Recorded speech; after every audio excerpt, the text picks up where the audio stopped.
Good morning students. बेटा इससे पहली क्लास में हम आपके साथ लेंज लॉ तक का सिलेबस डिस्कस कर चुके हैं और अभी हम सीखेंगे methods of changing the magnetic flux. देखिए बच्चों, methods of changing the magnetic flux, students we know that the magnetic flux linked with any coil is given by phi is equal to BA cos theta. So the magnetic flux can be changed.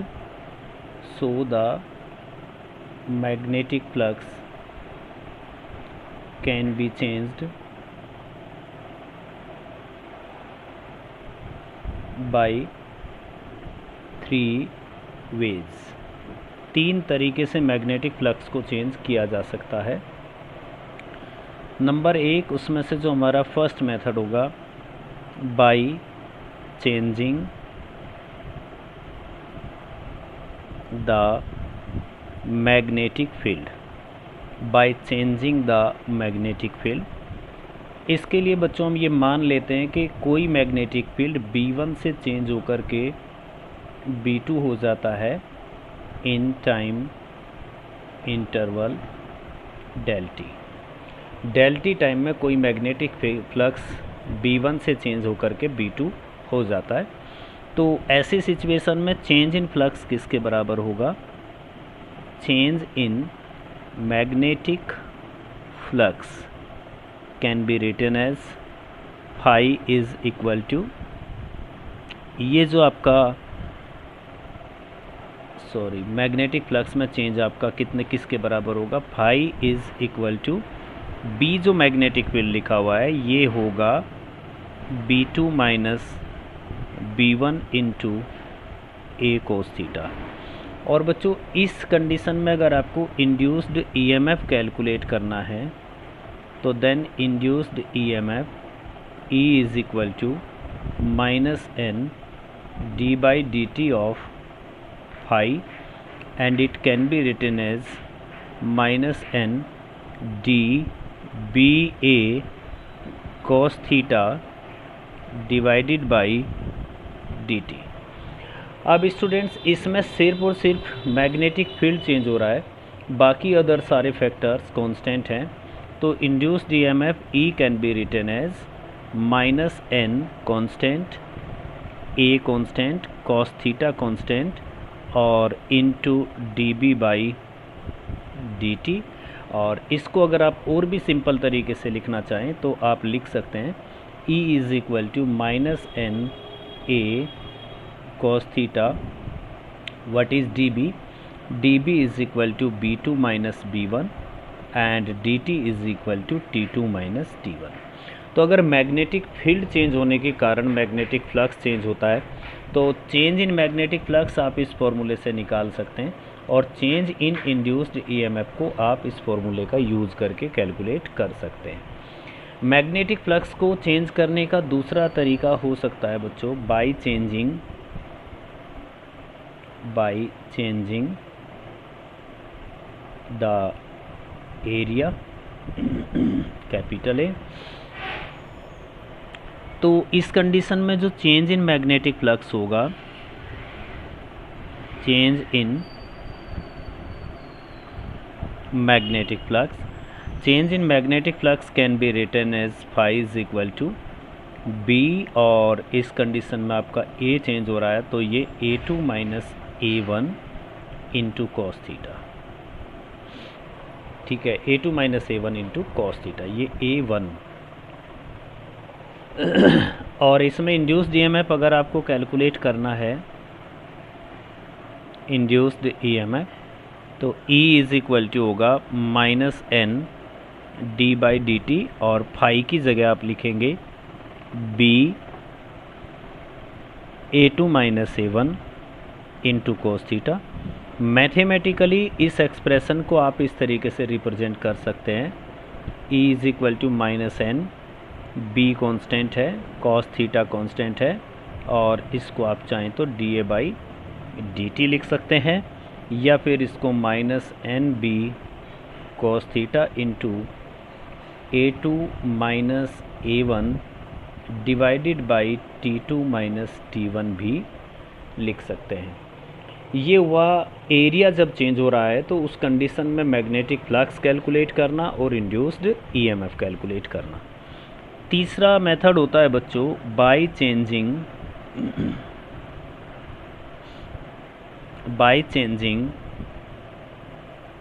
The orientation. Bye changing the orientation, orientation से हमारा meaning यहाँ theta से होता है। तो अगर theta change हो रहा है तो आप चेंज इन फ्लक्स को इस तरीके से निकालेंगे। ऐसी कंडीशन में आप लिख सकते हैं change in magnetic flux, change in magnetic flux phi is equal to B A cos theta 1 minus cos theta 2, B A cos theta 1 minus cos theta 2। और अगर इस कंडीशन में आपको इंड्यूस्ड ईएमएफ चाहिए तो induced EMF can be written as E is equal to minus N d phi by D t, और यहाँ से हम लिख देंगे कि E is equal to minus N d by D t, और फाई की वैल्यू को आप लिखेंगे बी ए कोस थीटा 1 माइनस कोस थीटा 2,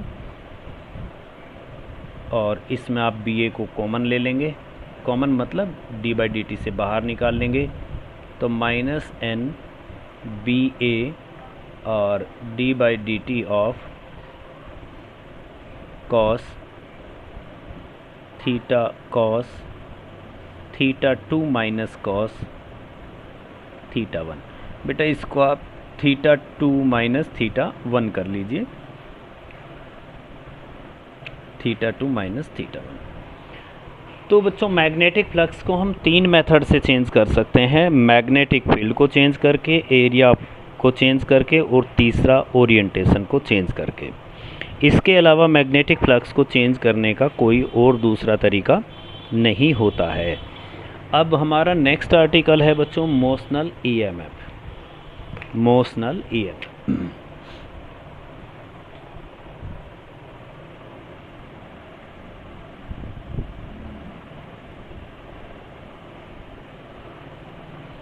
और मोशनल ईएमएफ से हमारा मतलब होता है ईएमएफ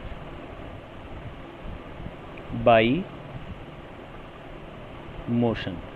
जब मोशन के द्वारा ईएमएफ प्रोड्यूस हो तो उसको हम मोशनल ईएमएफ कहते हैं। मोशनल ईएमएफ के बहुत सारे केस आपके बन सकते हैं, क्योंकि हम बहुत सा तरीके से मोशन किसी भी सर्किट या किसी कोयल को करवा सकते हैं। तो जितने तरीके से हम उसको मोशन करवा सकते हैं उतने तरीके से ही हम मोशनल ईएमएफ को कैलकुलेट कर सकते हैं। पर बच्चों मोशनल ईएमएफ के कुछ केसेस हम आपके साथ डिस्कस करेंगे, तो इन कुछ केसेस से ही आपको ये आइडिया मिल जाएगा कि मोशनल ईएमएफ किस तरीके से कैलकुलेट करते हैं, और उन्हीं के बेस पर आप बाकी जो सिचुएशंस बचते हैं उनको भी आप अच्छी तरीके से यूज़ कर पाएंगे। तो मोशनल ईएमएफ में हमारा वेरी फर्स्ट फॉर्मूला आता है जो हम सबसे पहला मोशनल ईएमएफ में डिस्कस करते हैं बच्चों, बाय चेंजिंग, पहला लिख देते हैं bye changing the area. Area को चेंज करके मोशनल ईएमएफ किस तरीके से प्रोड्यूस किया जाता है इस आर्टिकल में हम उसकी स्टडी करेंगे। बच्चों अभी हम एक लूप इमेजिन करते हैं आपके सामने, तो आप उस लूप को सोचिए कि ये लूप इस तरीके से है, एक रेक्टेंगुलर शेप का लूप है। यानी आप एक वायर लीजिए, simply you can take a wire and fold the wire in U shape. अब इस वायर को आप यू के शेप में ऐसे मोड़ लीजिए। Let the wire is P Q R S, मान लीजिए वायर आपका पी क्यू आर एस है।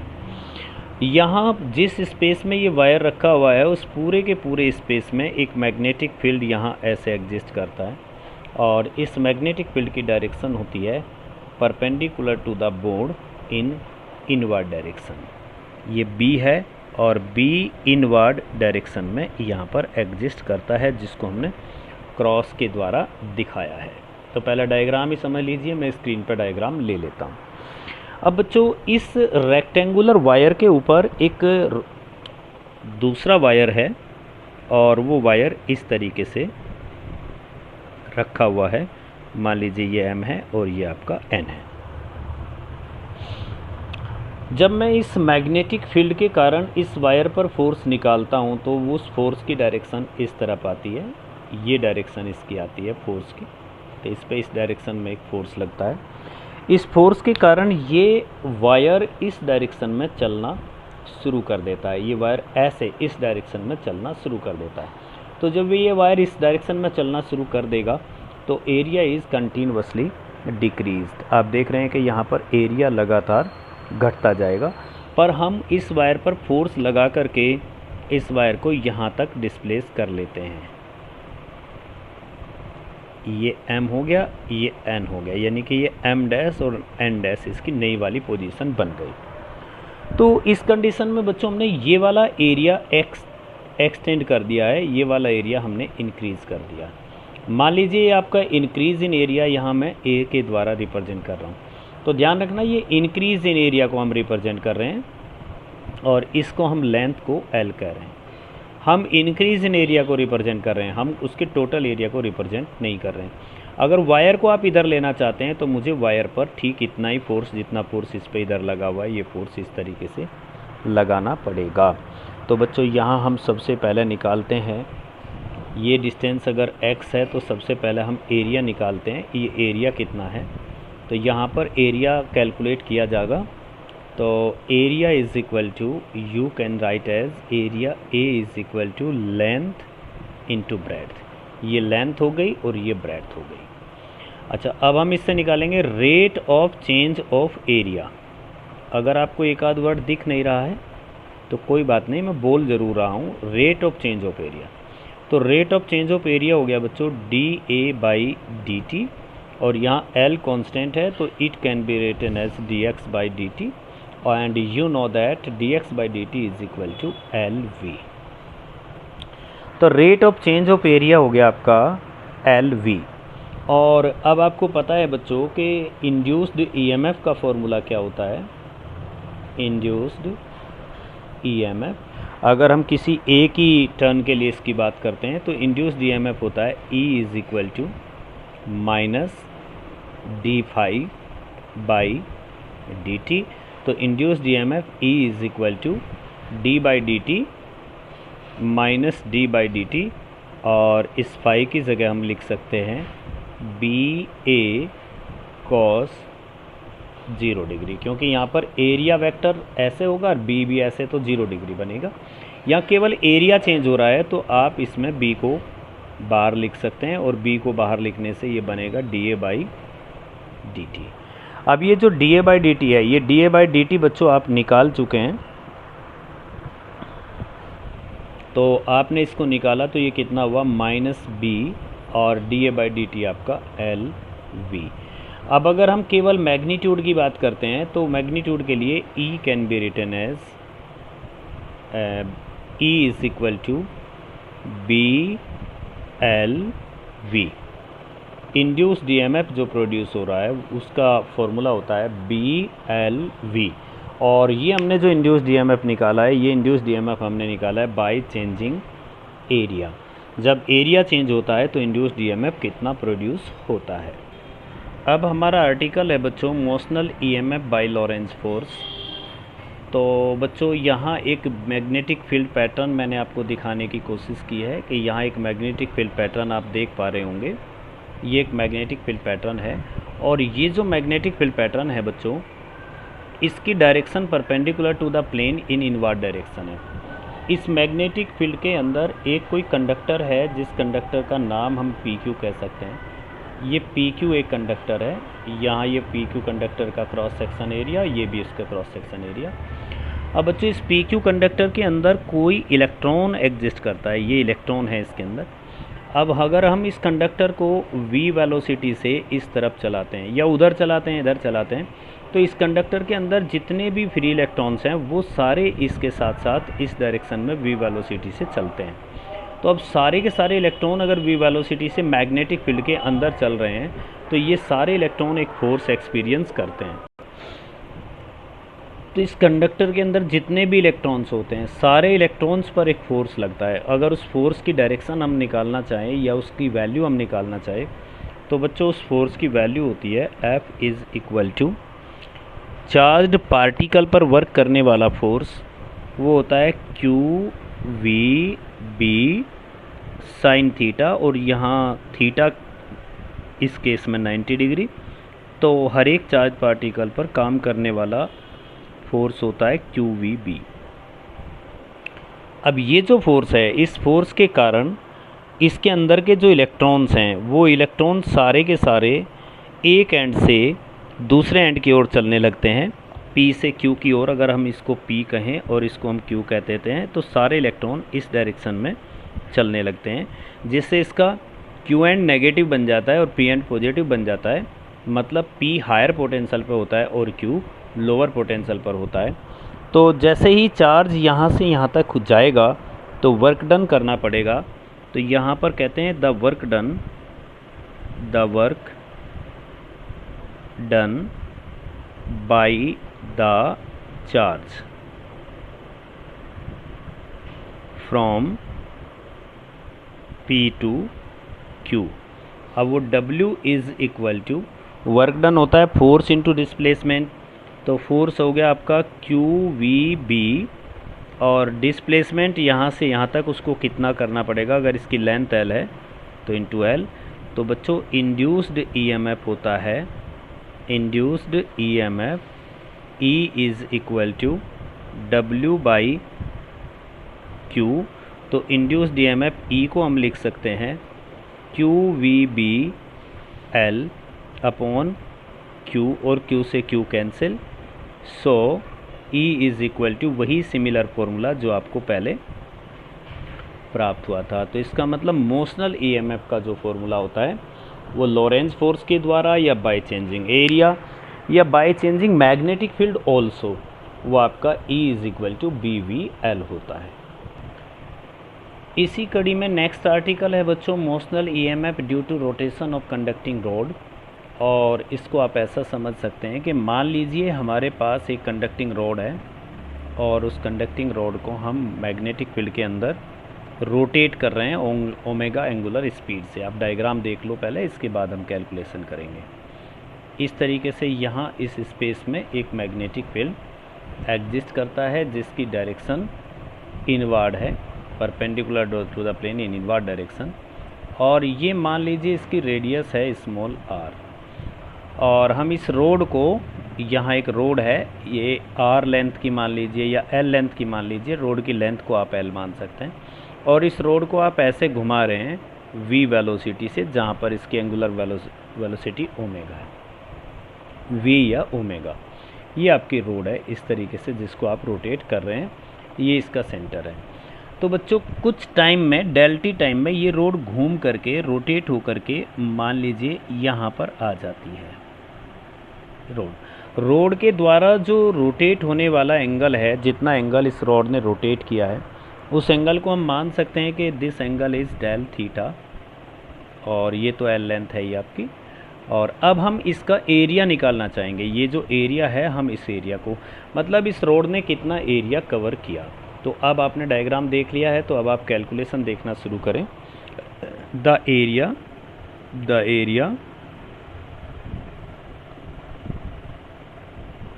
Swapped by the road. तो रोड के द्वारा कितना एरिया स्वैप्ड होता है, area is equal to del A, और del A is equal to हम लिख सकते हैं half into this side L into this side. अगर ये रोड P से Q पे चली जाती है तो इंटू PQ। और यहाँ आप देख पा रहे होंगे कि del E is equal to half into L into ये PQ आर्क है और आर्क किसके बराबर होता है? Arc is equal to angle into radius होता है। तो आर्क को आप लिख सकते हैं डेल थीटा इंटू एल। ये फॉर्मूला शायद सभी बच्चों को याद होगा। तो del A can be written as half into L L square into del theta. तो इतना एरिया उस रॉड ने डेल टी टाइम में स्वैप्ट कर लिया है। तो डेल टी टाइम में अगर उसने इतना एरिया स्वैप्ट कर लिया है तो आपको पता है कि E जो होता है E is equal to minus del phi by del T हम लिख सकते हैं। तो फिर E is equal to minus del phi, और ये हम लिख सकते हैं माइनस डेल फाई। फाई को आप लिख दें बी ए कॉस 0 डिग्री, क्योंकि परपेंडिकुलर वाला मैग्नेटिक फील्ड है, और डिवाइडेड बाई डेल टी। और इसको हम लिख सकते हैं बच्चों E इज इक्वल टू, जो डायरेक्शन आपकी बनेगी उसके बेस पर आप क्या बनाएंगे इसको, E is equal to minus B constant है, ये आपका del A divided by del T, और cos 0 की वैल्यू 1। तो E is equal to minus B, और del A by del T आपने लिखा है into half into L square into del theta, और डिवाइडेड बाई डेल टी। और बच्चों del theta by del T को आप ओमेगा लिख सकते हैं। तो E is equal to half into B ये वाला, और ये एल स्क्वायर, और del theta by del T को आप ओमेगा लिख सकते हैं। तो जब भी कभी किसी रोड को हम मैग्नेटिक फील्ड के अंदर रोटेट करेंगे तो induced EMF half into B L square omega होगा। अगर कोई रोड मोशन कर रही है, जैसे पिछली मोशन आपने देखी है, या कोई चार्ज पार्टिकल मोशन कर रहा है, तो ऐसी कंडीशन में जो इंड्यूस्ड ईएमएफ होता है वो बी वी एल होता है। लेकिन रोड के रोटेशन के मामले में आपका मैग्नेटिक फील्ड हमेशा E is equal to minus half B L square omega. अगर आप E के मैग्नीट्यूड की बात करें तो ये हो जाएगा half into B L square omega. फिर आपको साइन लेने की ज़रूरत नहीं है। तो बच्चों हमारा नेक्स्ट आर्टिकल है Lenz law and conservation of energy. बच्चों जब भी किसी रोड को किसी मैग्नेटिक फील्ड के अंदर डिस्प्लेस किया जाता है, एक पॉइंट से दूसरे पॉइंट पर मूव किया जाता है, तो उसमें इंड्यूस्ड ईएमएफ जो प्रोड्यूस होता है वो होता है E is equal to B L V, और इंड्यूस्ड करंट जो बनती है वो I is equal to E by R. इसमें E की जगह हम बी एल वी लिख सकते हैं, तो ये I is equal to B L V by R. अब बच्चों हम दो कंडीशन पे विचार करेंगे। मान लीजिए कोई रोड है, उस रोड को हम डिस्प्लेस कर रहे हैं। तो जब हम रोड को डिस्प्लेस करते हैं तो हमें उस रोड पर फोर्स भी लगाना पड़ता है और उस पर वर्क भी करना पड़ता है, और उसी वर्क के बदले में उसके अंदर इंड्यूस्ड ईएमएफ और इंड्यूस्ड करंट प्रोड्यूस हो जाती हैं। तो अब हम इस आर्टिकल में ये देखना चाहेंगे कि हमने कितना मैकेनिकल वर्क किया, मतलब हमने रोड पे कितना वर्क किया, और उसके बदले में जो करंट प्रोड्यूस हुई, इलेक्ट्रिकल एनर्जी प्रोड्यूस हुई, वो कितनी थी। अगर दोनों सेम हुई तो हम कहेंगे कि एनर्जी कंजर्व रही, और अगर दोनों सेम नहीं हुई तो हम कहेंगे कि एनर्जी कंजर्व नहीं रही। तो let us first we calculate the mechanical energy. Mechanical energy P mechanical यानी P M is equal to हम लिख सकते हैं एफ वी। अब बच्चों ये पी एम किसके बराबर हुआ, पी एम एफ कितना लगता है रोड पे, I L B into V, I L B into V. आपने फोर्स को आई एल बी लिखा है और साथ में आपका वी आ गया। अब आई की वैल्यू हम ये लिख सकते हैं, आई की वैल्यू हम लिख सकते हैं B L V divided by R into ये बच गया आपका L B we.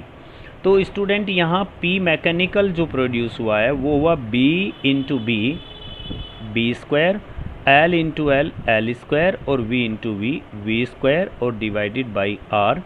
Let's it is equation number 1।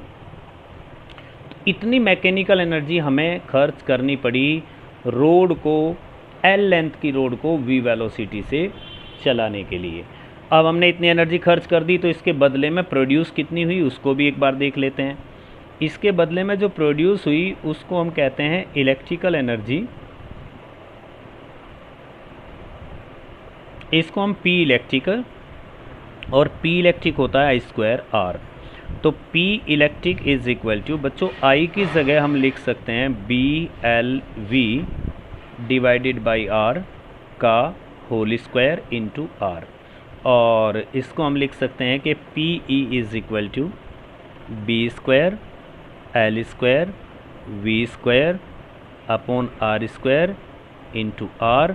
R से R कैंसिल, तो P electric is equal to B² L² V² divided by R, and it is equation number 2।